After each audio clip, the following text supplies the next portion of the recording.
All right, welcome back. In this one, I'm going to be going through the messages you guys have been sending me over the last few weeks, months, and asking me some questions, and I'm going to try and answer a few of them in this video. So the first one is going to be on lining up shots with our cue. Someone got up here and said, put up a message saying, you know, why do certain players put their cue down on the table while they're playing a match?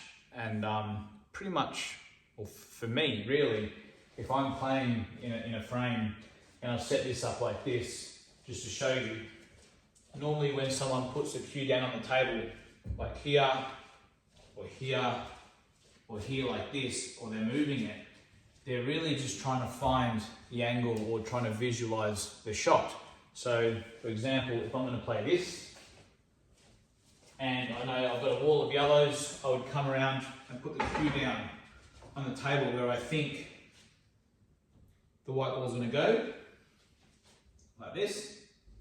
And that's why I'm doing this. I'm actually just visualizing where I think the path of the white ball is going to travel, and I'm doing that with my cue. So that's pretty much the reason. There's no magic trick to it. So I've done that. Now I can get down and then play it. And then voila, maybe it is magic.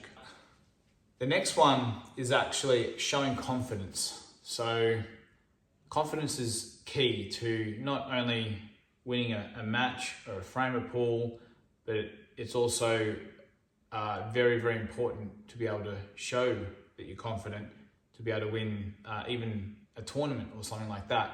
So whenever you're in a frame of pool, or even before you start, it all starts again, and I've spoken about this before, showing confidence in a good strong handshake. Don't do a soft handshake. Look your opponent in the eye. And when you're playing, or when you're not playing at the table, either stand up in the corner that you're meant to be at. And I always like to stand like this. So I'm ready to pounce at my opponent or at the table when they miss. If I'm sort of sitting back, drooped back in the corner, and I'm wandering around, looking around, and I'm just slumped over like this, it shows no confidence. And in a way, it can actually help your opponent. But if I'm standing there waiting like this, your opponent can sense that and can also feel my confidence as well. If you're sitting down, you want to be sitting down, with your back straight, cue here, ready to go when you're sitting down, not cue over here and just sitting back again on your chair, wandering around, looking at other people, miss balls or pop balls or get upset or angry. Sit there in your chair, ready for your shot, for your turn. Always be prepared, and I promise you'll feel good. And another thing too, if you're nervous, when they break the balls, or you break the balls, and you come to sit down or stand up, always focus on the table itself throughout the whole game. Don't let your eyes wander around. The moment you do that, you'll see people looking at you. You'll see people that have maybe bought you in a Calcutta. You'll see people talking, or people that you might not like or like, and all these things can play a part in why you might win or lose in a frame of pool. Could get you nervous, could make you feel uncomfortable. So I promise you, if you just watch the whole match, or the whole frame, from literally just staring at the table and watching what your opponent does, the beauty about that is when they miss or they play a safety, because you've been watching the table and not looking around you, you'll actually know exactly what to do, walk up to the table, and you won't need a lot of time. You can play your shot, come back, and honestly just focus directly on the table until the frame's finished, and you won't know what's around you. Whether there's one person, 5 people, 100, it won't matter, because you won't know, and you'll feel a lot better inside, and you won't feel nervous. All right, another one is the psychology on pretty much comp matches or tournaments and stuff like that. I like to get to the venue quite early, a good hour, and then it allows you to actually settle in a little bit to the venue itself. Let your eyes adjust. If you just walk straight in before you're meant to start 10 minutes before, your eyes still need to adjust. The room could be hot or cold. You haven't really settled in properly. So I like to get there quite early, settle in, maybe have a 10-minute hit, 15-minute hit, have a coffee, do whatever you need to do. Sit in the room for quite a while, let your eyes adjust, have a look at some of the tables. You don't have to mingle or do anything like that. You can say hi to a few players, but something that I do in the top 20 when we obviously try out for Victoria, you go into that room over the Saturday and the Sunday and you play everyone twice. The moment I get into that room, I like to have my little hit, practice hit. Obviously I'll say hi to those that are there, but I will then go off and try and keep to myself. Just always be prepared mentally for the whole day, because it's a long, brutal day, and I like to have my own space and just concentrate on me. And there's nothing wrong with that. I remember Vince Falcon actually said to me, 20 years ago when I started, or when I was trying out and I got to this stage, he said, just everyone's your enemy. Even your friends in there, everyone's your enemy. And just go out there and don't worry about them. Treat them all as enemies. And once you shake their hand and you're finished, then you can be friends again. But at the end of the day, treat them as your enemy, and you'll come out on top. So, all right, there was another one about if I'm touching the yellow ball, can I play away and hit the 8 ball onto one of my other balls and knock it in? Is it a foul or not? Now, if I'm on yellows, I can, and it's touching ball, I can play the 8 ball onto the yellow ball. So something like this.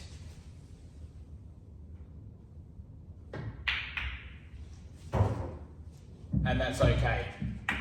So, because I'm already touching my own ball, I can literally just hit the white into the cushion if I want. I still have to hit a cushion. Or I can hit the 8 ball, or I can hit a red ball because I'm touching my own ball. So same thing here. If I'm on yellows, it's touching the yellow, I can just hit away, or I can actually hit the red onto my other yellow. Something like this.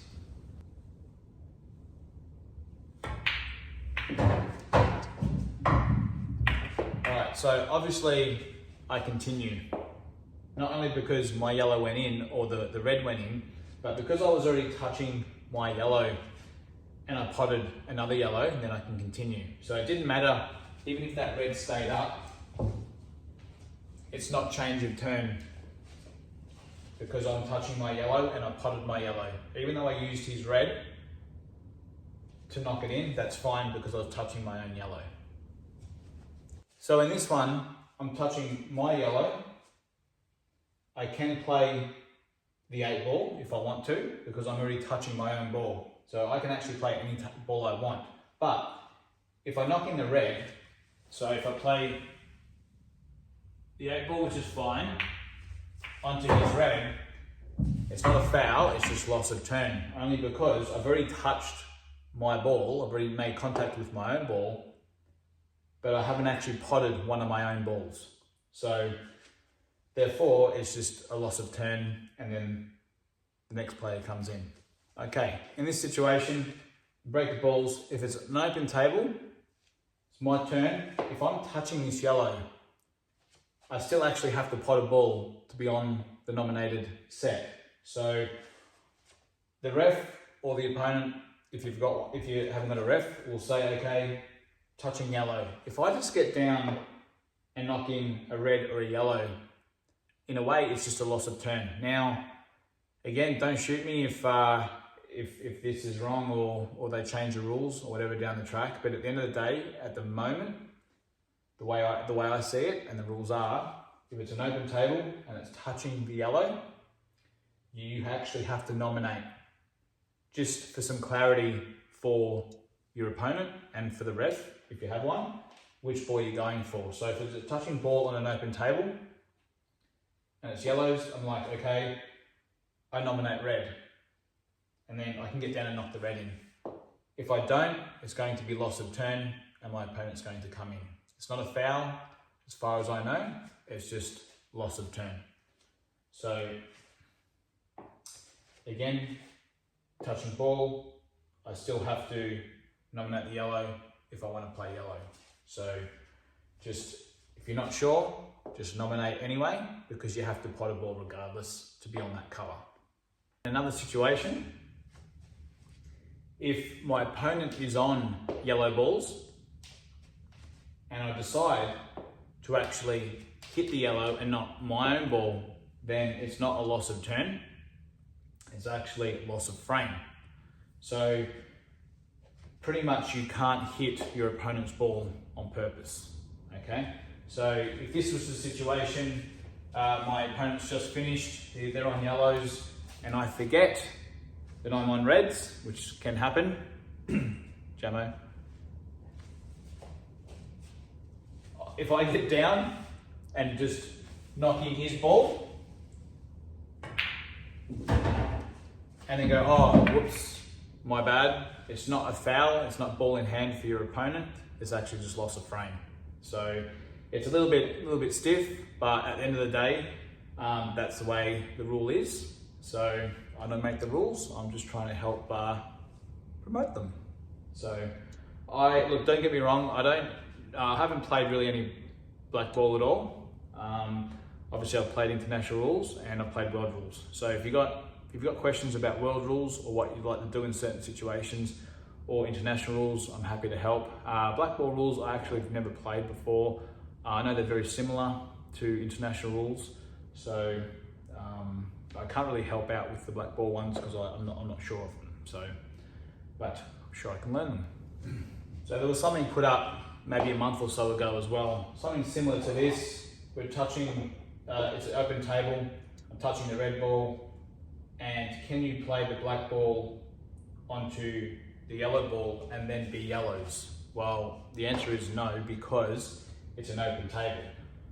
Because I'm already touching the red, I would have to then play the black, and if that was red, then I can play it onto it and continue, because I'm already touching the red ball here, right? But I cannot play the black ball onto the yellow and be yellows, even though it's an open table, because I'm already touching this red ball. So in this situation, you have to, in a way, you've got to nominate whether you're going for yellows or you're going for red. So if I'm in this situation, I want to pot a red, I've got to nominate red because I'm touching this red. So I'm going to have to now, I can still play the black if I want to and play onto the yellow, but I have to knock in a black. I have to knock in a red ball, otherwise it's just a loss of turn. That's all it is. So if I nominate yellow and then directly hit into the 8 ball, then it's just a loss of turn and not a loss of frame. And the reason is because it's still open table and none of the colours have been decided yet. So that's pretty much the difference between losing the frame and not losing the frame. Because it's already open, because it's still open, it's potentially just loss of frame. Loss of turn and not the frame. So I think they're in the middle of discussing certain rule changes or trying to make them a little bit easier, or I think they're in the middle of some talks. So this could change obviously next year, but from what I'm saying right now, should be pretty much on par with what's right.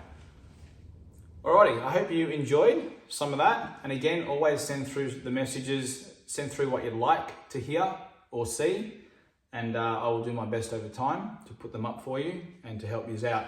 So remember, also got a fishing channel called Get Nibs. Jump on, give it a like and subscribe.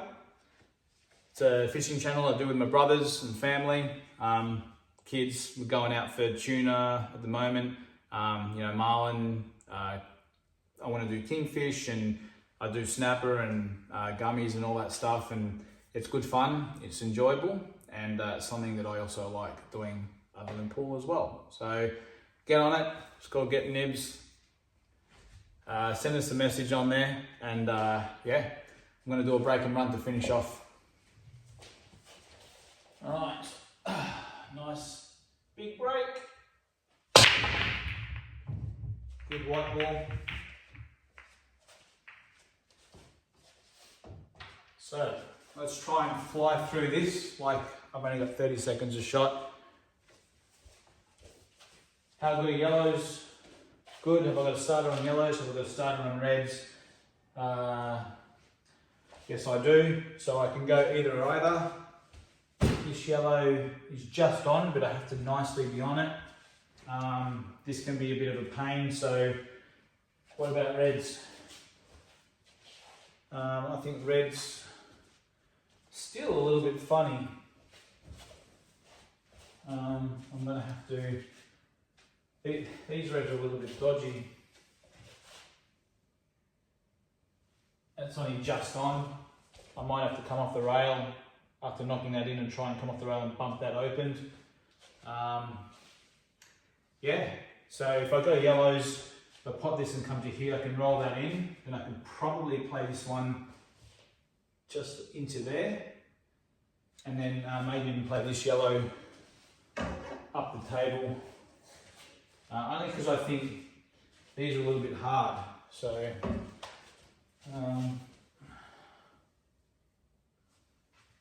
if I do get that and open that up, that goes into there. That does go down to there as well. But I think what I can do is I might even be able to play this one, come off the rail, come out to here, play this one up here as well. And then that leaves me nicely on the black. So let's give it a go. This first shot is actually going to have to work out really well. Like that. So, hasn't really, because I didn't leave myself on one of these. So, I'm going to have to play this one now and come around this way.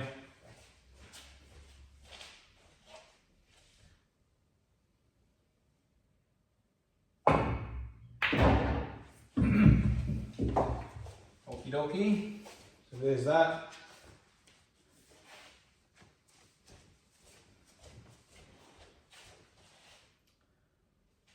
Okay. Alright, so I'm going to sort of do it in reverse what I was saying before. Rather than play them, play this one, play that one up there, and then I've got this. I'm actually now doing it in reverse because it all went pear-shaped. Honestly, I'd like to actually get on this one early because doesn't really go in there, so it only goes down here. So what I might do is, I'm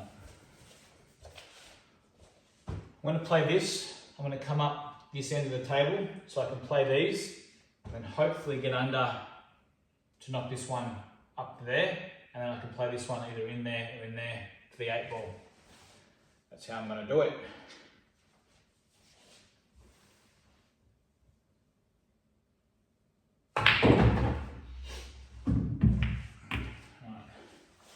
There's that.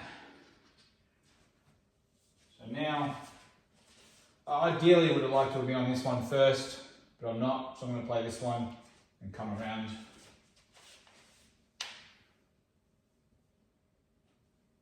There you are. Beautiful angle now. Pop this, come over to here, and then I can play this and come up to knock that one into there and still play the black in that pocket.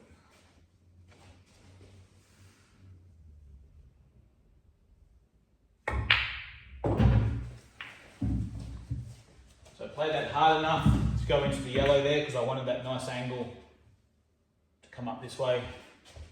Just got to make sure that I try and get high enough. I don't want to be on this side because I don't want to be over here. That's no good.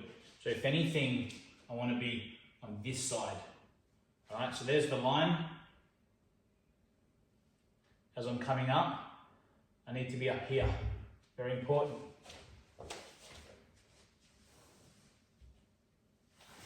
Well, the other thing is, if I play this and actually come down into this yellow, I can land anywhere here. That's actually what I'm going to do. So, always good to have a bit of a look. I'm going to play this now. All I have to do is drift into this yellow and I'm good. Game over.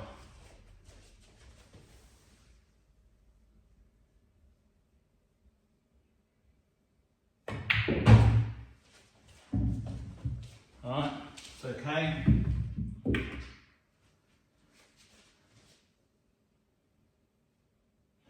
Oh, I'm hoping this yellow moves out of the way. I really needed to be here, it would have been perfect. So I might have to play this with a bit of left hand side. So when it hits that, it hits this yellow and pushes the yellow to the right a little bit.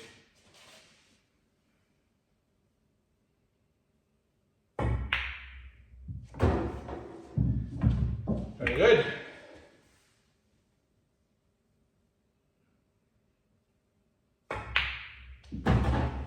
And there you have it. Wasn't perfect, but you saw how I planned it. And then especially after the first 1 or 2 shots, I sort of actually had to do it in reverse in a way. But we still left this one and this one to the end. So I found that link that I liked. Should have made sure I really tried to actually hit into that yellow, because if I did, it was game over. Landed a little bit short, but still managed to do it. So anyway, hope you liked this episode with the answering of the questions and this unique break and run. And also remember to jump on the Get Nibs channel and give us a like and subscribe there. See you on the next one.